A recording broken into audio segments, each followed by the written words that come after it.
So let's say we have a 1.4 meter long, 0.2 centimeter diameter. So it is a cylinder or electrical wire extend across a room that is maintained at 20 degrees. So the surrounding temperature is 20 degrees. Heat is generated in the wire as a result of the resistant heating. So the power or heat is basically from the electrical source. And the surface temperature of the wire is measured to be 250. So TS is 250 in steady operation. Also, the voltage drop and the electric current through the wire are measured to be 110 volt and 3 ampere respectively. So this regarding any heat transfer by radiation. So consider no radiation, determine the convection heat transfer coefficient H for heat transfer between the outer surface and of the wire and the surrounding temperature. So the power or the heat generated in this case is basically came from the electrical power. So electrical power is given by P equals to IV. So I current is 3 ampere and then the V voltage is 110 volt. So from here we get 330 watt power. And then from there we need to determine the surface area. So since it is a cylinder, okay, so that wire, so basically a cylinder. So the area is basically came from how to determine the area is basically we need to determine the circumference, which is the 2 pi r, and then times the length, so 2 pi rl. So in this case is pi d. So 2r is basically d, so pi d times l. Then we get this area. Here's a total area in meter squared is 0.0088 meter squared. Right, then therefore the okay, based on the convection heat transfer formula, Q equals to HA delta T. So we need to determine the H, so rearrange the equation. Okay, so we get something like this, and then the Q is from this one, 330, divided by the area, and then TS, the surface temperature, 250, minus the surrounding, which is 20. So from here we get 170.5 watt per meter squared Celsius. This very okay. So I will straightforward show you how to solve the force conversion equation. Okay, now let's say for a flat plate, engine oil at 60 degrees Celsius. So we have an oil here, okay, moving at constant speed, 60 degrees Celsius, and then the speed at 2 meter per second. Then we have a flat plate whose temperature is 20 degrees C, so the T at the surface is 20 degrees C. Determine the rate of heat transfer per unit width of the entire plate. Use Nusselt number of C.664, Reynolds number power of 1.2, and then Prandtl number power of 1.3. So for the given question, so the very first thing is normally we need to find the TF, is the average between the surrounding and then the surface temperature. So in this case 20 plus 60 become 80 divided by 2, then we have 40. So from this 40 we will check the properties of this engine oil. So for example in this case we can refer table at 40 degrees C. So the density is given is 876 kilogram meter cube. And then the Prandtl number is 2870. The kinematic viscosity is 242 times 10 power of negative 6 meter squared per second. And then the conduction coefficient 0.144 watt per meter squared Celsius.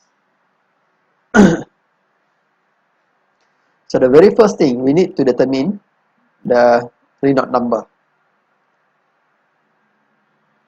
Okay, so based on this one, first we need to determine the Reynolds number. So from the Reynolds number, then we can use the Nusselt number, or from the Reynolds number, then we determine which Nusselt number relevant to that particular case.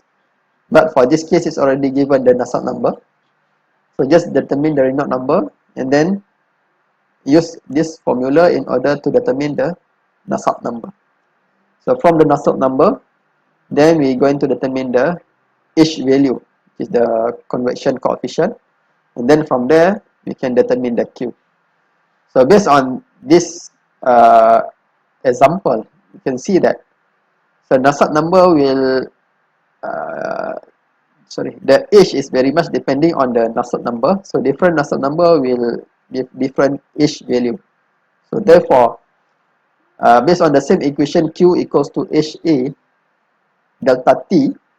So the changes for different cases of force or free convection is basically on the H value, which is based on the Nusselt number in this case.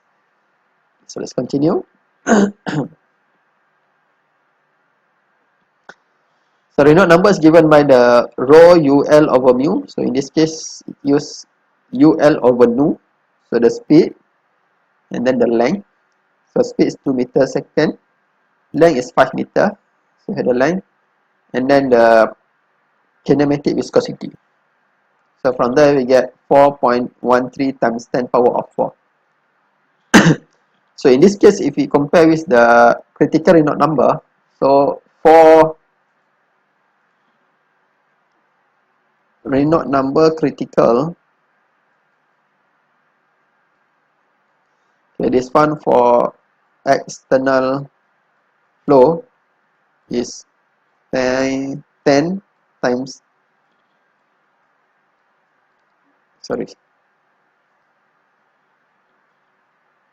Reynolds number critical for external is 55 times 10 power of 5. So below this one will be laminar, above will be turbulent. And this one only for external. For internal is going to be different value. Yeah, so in this case, meaning it is laminar. So based on the Reynolds number, then we going to determine the Nusselt number based on the given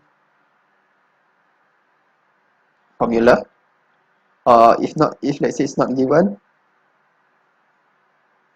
then we can check based on this table.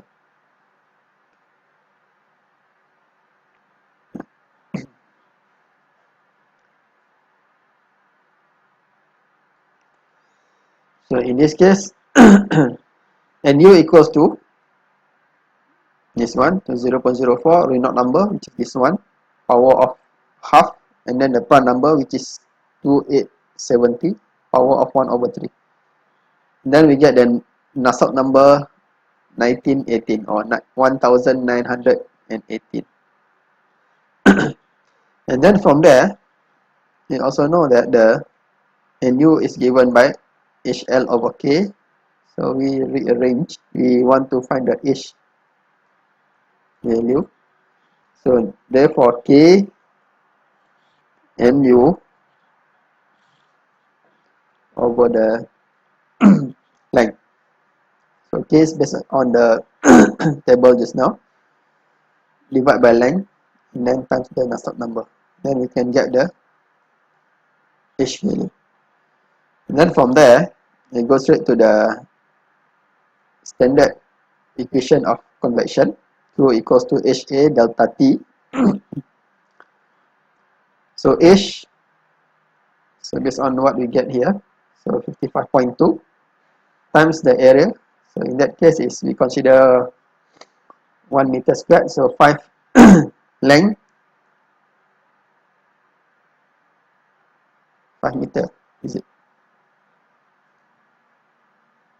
Okay, so 5 meter times 1 unit area. So 5 times 1 unit area, so become 5 meter squared. And then times the delta T, okay, surrounding minus by the surface. Then we get 11.0 kilopascal.